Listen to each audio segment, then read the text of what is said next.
What's up, Digidestins? This is Kyle D, better known as RideMyAvatar, and today we're going to be making a tier list for BT-10, getting that hype up, getting that traction going. Let's see what I think are going to be what's taking the top in the listing and what's going to flop this set. So without further ado, let's dive into the video and talk about it.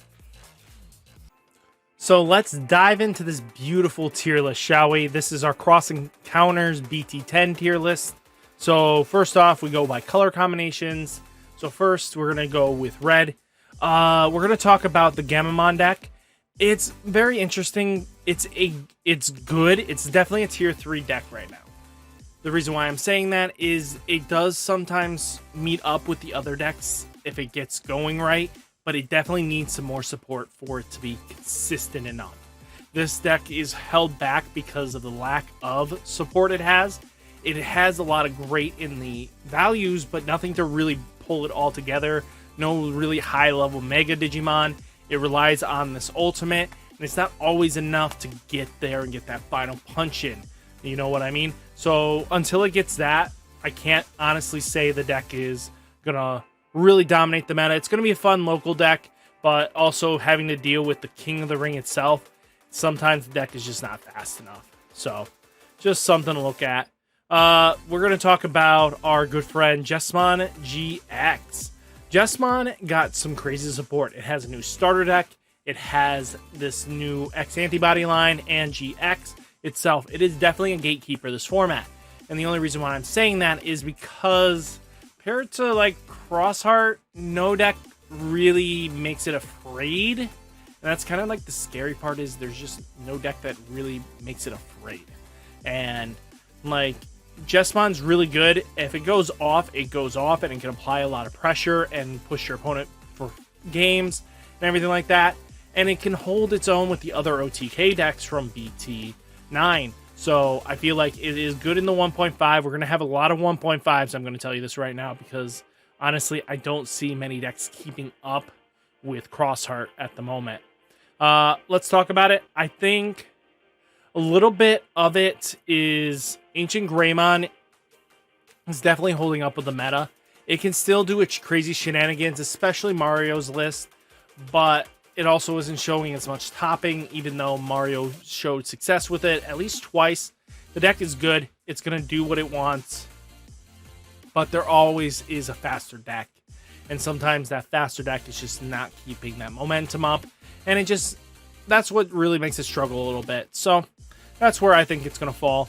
We're going to talk about it. We have none other than Bond's deck. The Bond's deck is still good. Sometimes during the right matchups, the right calls, the right lack of options, this deck can just go off and just snowball. It's a little bit faster than most decks, even though you self-suicide. It's just something you should be cautious about. I think it's good, but it definitely needs some new support. It hasn't gotten much love in recent sets, so it's time for it to get some good love coming towards it. I think it's time for it to have its support it needs. War Greymon X Antibody is definitely up there. It definitely can keep up in 1.5 with the other decks, but the problem comes down to is that it only really got a new one-of card, and that is the new Omnimon X Antibody. And that card is ridiculously strong because it gets to remove one card out of the security stack, and that's just more pressure all in all. So I think like that card is really strong, and I think it'll keep it in the 1.5 category, but I can't honestly agree that it would get moved up to tier 1 because of it. So that's kind of where I stand with that. So it's just something to look at. I mean, let's talk about our good friend Gallantmon. Gallantmon is good, but needs more. It definitely needs the EX3 stuff for it to actually probably consistently call itself a tier 2 deck. But at the moment, that's where it kind of just wants to lay and relax. And I'm not going to complain about it. It's one of those decks that are just going to be where it needs to be. Next, I'm going to say it, but Guilemon is going to be really strong in this set. And that's the reason why, is because it's one of the few decks that can actually interact with Tamers, and being able to sort of get with Shoutmon's level and with, you know, Blue Flare's level is really useful in the meta, and that's kind of why I'm dragging it up to a crazy strong level. It's one of those few things, if you can get rid of the tamers, you're in a better situation. The deck still is high rolly as can be when it comes down to being OTK status or anything like that. So you have to plan accordingly, be very smart with your plays. It's one of those decks that reward you for the high ceiling you're playing. So don't get discouraged if it's not working right away, but it's something to just keep in the back of your mind when you're building and deck building forwards. So that's kind of all the red decks we're going to talk about. Moving on to blue itself, I think we have a solid contender in blue here. It is going to be our, Blue Flare. Blue Flare is definitely a tier 1 crazy strong deck. It kind of holds its own against Xros Heart, but most decks just... Xros Heart could be a tier 0 class if I wanted to put it on there, but I don't think it's tier broken. It is just really strong, really ridiculous. So I feel like it does have some counterbalances in lightweight duty departments, but outside of that, I feel like, you do have some more potential with Blue Flare. Blue Flare was definitely topping a lot in JP's meta, and it's pretty good there. I think this is where we're going to see a little bit more. I feel like these two decks are going to constantly see play, and it's going to be one of those decks that are just like go to immediately kind of status. We're going to talk about Blue Hybrid. Blue Hybrid definitely holds up with the meta occasionally if you get the right momentum going. Usually this is Blue Hybrid Magna Guru because that's your OTK strat. And I feel like it kind of just holds with the meta. It can do some crazy shenanigans if everything falls in the right places. It can steal wins and stuff like that. But outside of that, nothing too crazy. I feel like that's how that's going to sit out. Then we do have Gabubons. The slight difference here is that, Agubons is really good. I think it just needs give it some better support. Deck can OTK a bit, but it's still not fast enough. It is a body that gets the bounce, but most people don't have anything on board now. Most are hiding in the raising, so even your OTKing, unless you kill them right away, isn't going to matter too much. And some of them just sit on big, beefy Digimon that you can't really bounce anyway. So that's kind of how that's going to sit. Definitely tier 2 on the Imperialdramon deck. This deck can hold up its own with the meta. It's going to stay relevant. It fights with the 1.5s really consistently. But once you start getting into the tier 1 decks, I mean, Decker and Shoutmon, you're really struggling a little bit to keep up. And I think that's going to be a little bit of an issue with it from there. So I feel like that's where it's going to try to hold off at. Let's talk about Guru, Metal Garurumon. This deck is definitely still in the top tier 1.5 category. This deck isn't going to go anywhere anytime soon. The deck is going to still do what it wants. It's never going to change that. You're going to see consistency tops with this deck. I don't feel like this deck is lacking in any capacity. The deck's going to be able to steal wins. As long as you see the right pieces at the right time, it could actually keep up with, Shoutmon, Xros Heart, and, Blue Flare, stuff like that. It's going to keep up with. But that's just me and my opinions. You can take it with it, but I feel like with the data I've gotten, it does hold its own, and it still is pretty strong. Next, we do have the Armor Purgy decks. The deck is still good. It's definitely holding in the 1.5 category. It still can do some crazy shenanigans. Being able to redirect attacks really does help out, especially, and if it dies, it goes back into another form. It's not terribly restrictive. You're not going to lose out in momentum with this deck. It's going to have some power and a punch behind it. So I feel like the deck is still doing quite well and phenomenally in the format. So, I mean, even with data showing, it shows that it's holding itself pretty high. So next, let's go into Yellow Boys. Yellow, Sukuyamon Maiden Mode. I feel like it's definitely holding up with the meta. It just can't hold up against the tier Wonder Boys. The Wonder Boys in the top really make it struggle hard for the deck to really do anything crazy shenanigans wise. And I feel like That's what's really holding it back, is that the tier 1 decks kind of just push it back. And then it has sometimes it can hold a little bit against the OTK decks, but they do prevail a little bit quicker, especially because this is maiden mode. This isn't like security control, yellow hybrid, you know, where you get to put, you know, your Sunrise Buster on top like 3 times. You're not going to be doing that this time around. So that's just me in a nutshell. That's where I think it's going to hold up a little bit in the meta, but that's just because fan favorite Digimon are kind of the go-to with some players. Venusmon, this is the deck that I'm going to say right now is kind of like the focus of control this time around. I feel like this is going to be the control deck of the format. I feel like it's going to be one of those decks that just can just stop your opponent. And what kind of deck variant I'm talking about? I think it's going to be the Venusmon focus with the Ophanimon Fall Down Loop deck. It becomes the more central focus of the deck, and that's where it's going to shine most, is being able to slow down your opponent. They're no longer going to be able to hit you for a turn or two.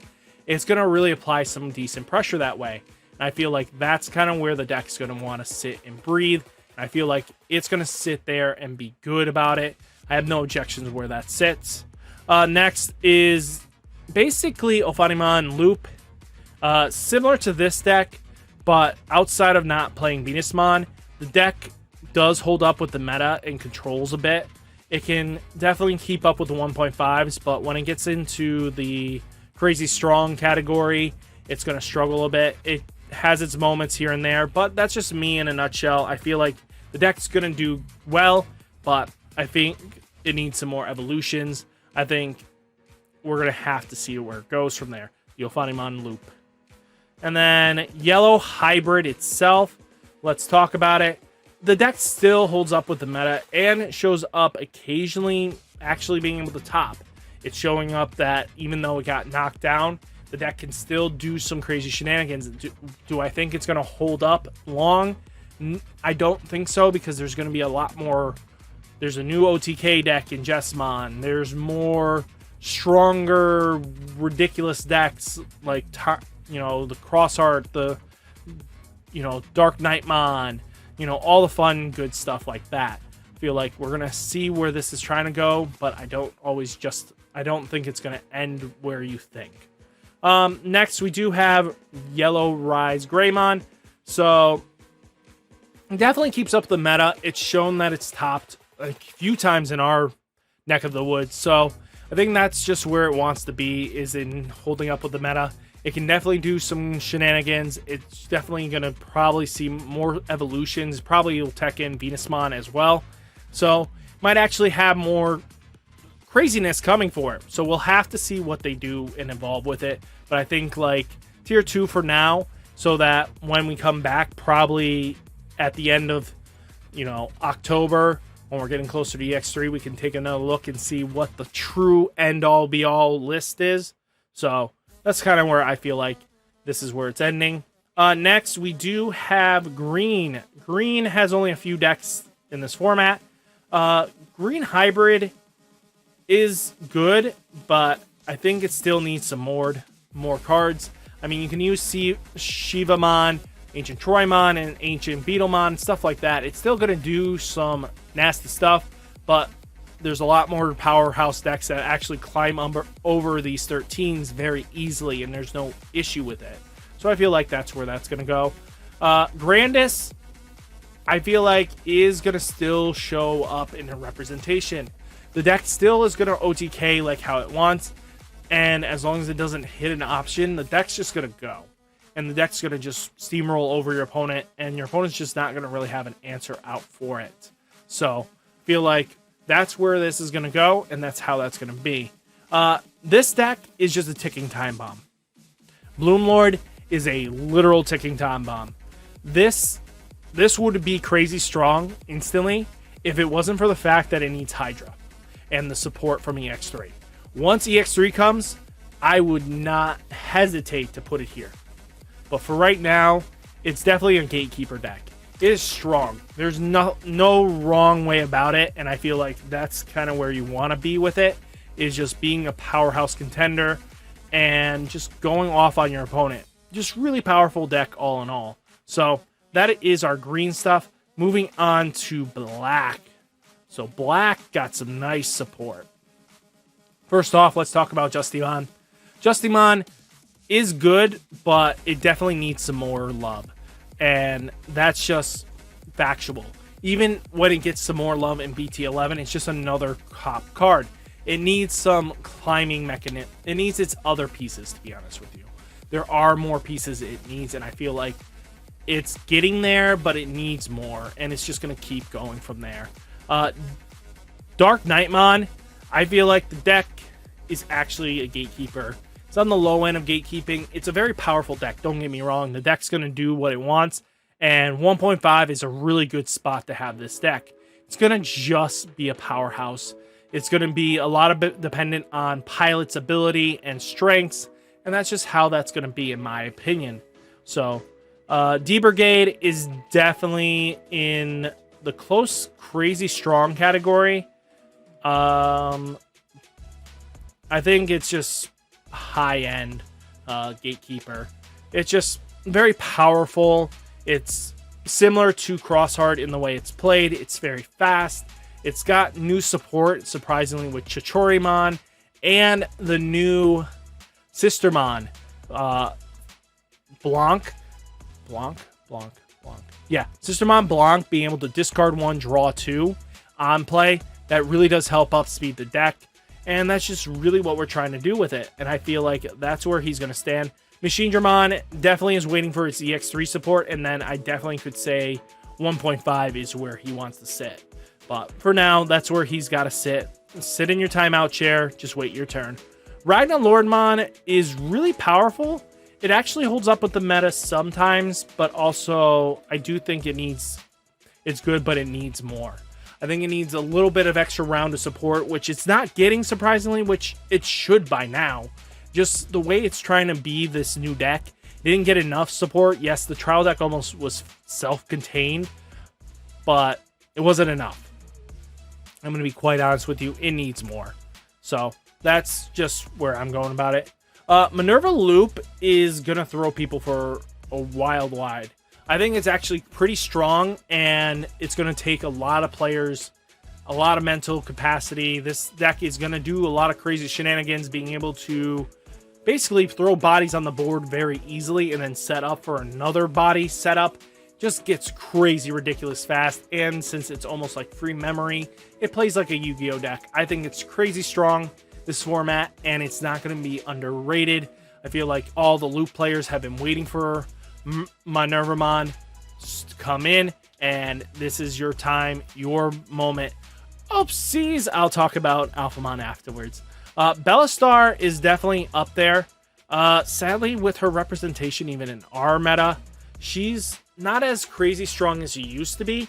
I feel like other decks are just doing what she wanted to do, but better, and you're just going to be dealing with that. So Bellastar is just going to hold her own. I think we want to talk about Beelzemon. I think it holds up with the meta. It definitely is a tier 2 deck. It's got a decent support, but it's also a very lottery-based deck. It is definitely depending on what you mill, and when you hit it, it's just hit the casino, hit the slots. If you get it going, your opponent's in for a bad time. If you don't get it going, you're in for a bad time. And that's kind of just how that's going to go, and I have no objections to that playstyle. And that's just how you're going to see it. Mastemon. Mastemon is pretty good, actually. She still tries to hold up with the meta. But it's just, she needs her next round of support. BT-11 is really going to give her that love. Bagra Army can sneak in some wins. I'm not going to say it's not bad, but it just needs its next round of support. It really does.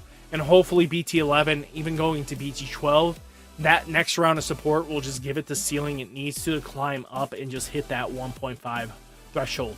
When we get the BT-11 support, I feel like it's going to be in the tier 2 category, but for right now, tier 4 is just where he's going to sit at.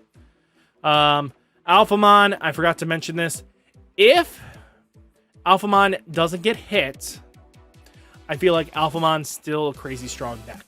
It's still going to do what it needs to, and that's just the question of when it gets hit.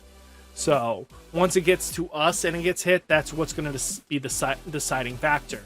Because Alphamon was actually keeping up with Xros decks in tournaments, so it might just be beneficial to pay attention to that. So I feel like that's kind of how you want to pan this out. Diaboromon definitely just needs more support. It can sneak in wins, don't get me wrong. It can sneak in wins as long as the lottery system goes for it. It just needs the right setup, constant perfection, and no threats at it. So, is it good? Yes. Is it going to do some crazy shenanigans? Yes. So, I feel like that's how that's going to go. And then finally, D-Reaper. Definitely a 1.5 deck this, and I'm not going to say crazy strong, because there are going to be times where the deck might sneak in for that crazy strong wins.